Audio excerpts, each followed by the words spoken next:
اور جس شخص کا سبب موت حد اور قصاص ہو، یعنی کسی جرم میں، مثلا اگر شادی شدہ زنا کرے تو اس کی سزا سنگسار کرنا ہے، یا اسی طرح اگر کوئی شخص کسی کو قتل کر دیتا ہے تو اس کا قصاص جو ہے وہ قتل کی شکل میں اسلام میں ہے کہ اس کی بھی جان لے لی جائے. تو اگر کسی کے اوپر حد نافذ ہونی ہو، یعنی کسی مجرم کے اوپر، تو فرمایا اس سے بھی احسان کیا جائے کہ آپ اس کی جو سزا دینا ہے وہ تو اپنی جگہ ہے، لیکن بد اخلاقی یا اس کے ساتھ برا سلوک کرنے کی اجازت نہیں ہے. اور جو شخص یعنی اس صورت میں اس کے قریب ہو، اس کے ساتھ اسے چاہیے کہ وہ اس سے بہتر سلوک کرے. حضرت عمران بن حسین رضی اللہ تعالی عنہما سے مروی ہے کہ قبیلہ جوہینہ کی ایک عورت حضور صلی اللہ علیہ وسلم کی خدمت میں حاضر ہوئی. اس کو زنا سے حمل ٹھہرا ہوا تھا.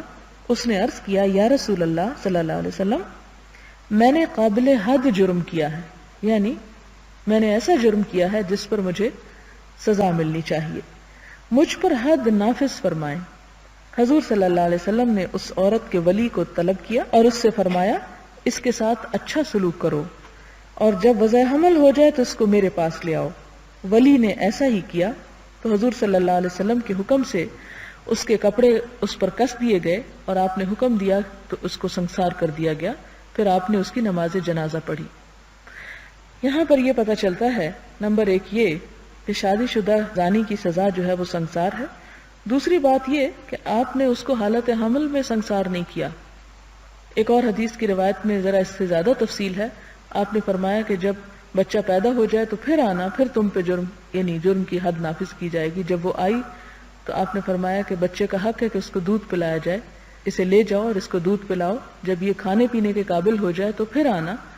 پھر اس کے بعد وہ بچے کو لے کر آئی کہ اس کے ہاتھ میں روٹی کا ٹکڑا تھا اور وہ خود کھانے کے قابل ہو گیا تھا. تو پھر آپ نے اس پر حد نافذ کروائی، اور اس طرح کہ اس کے جسم پر ایسے کپڑے پہنائے گئے یا کس کے باندھے گئے کہ اگر سنسار بھی ہو تو وہ برہنہ نہ ہو، یعنی عورت کی عزت یا عصمت جو ہے وہ محفوظ رہے. اور پھر جب اس کی وفات ہو گئی تو اس کے بعد آپ نے جنازہ بھی پڑھایا اس کا. یعنی جرم سے نفرت ہے، مجرم سے نہیں. اور اس سے یہ پتہ بھی چلتا ہے کہ اس دور میں مسلمانوں کا ایمان کتنا بلند تھا کہ ان کو کسی مجرم کو پکڑ کے قید خانے میں ڈالنے کی ضرورت نہیں تھی، کہ آزاد تھی، خود اپنے ایمان اور ضمیر کی آواز پر وہ اپنے حد جاری کروانے کے لیے خود پہنچ گئی، نہ کہ اس نے فرار حاصل کیا. کیوں؟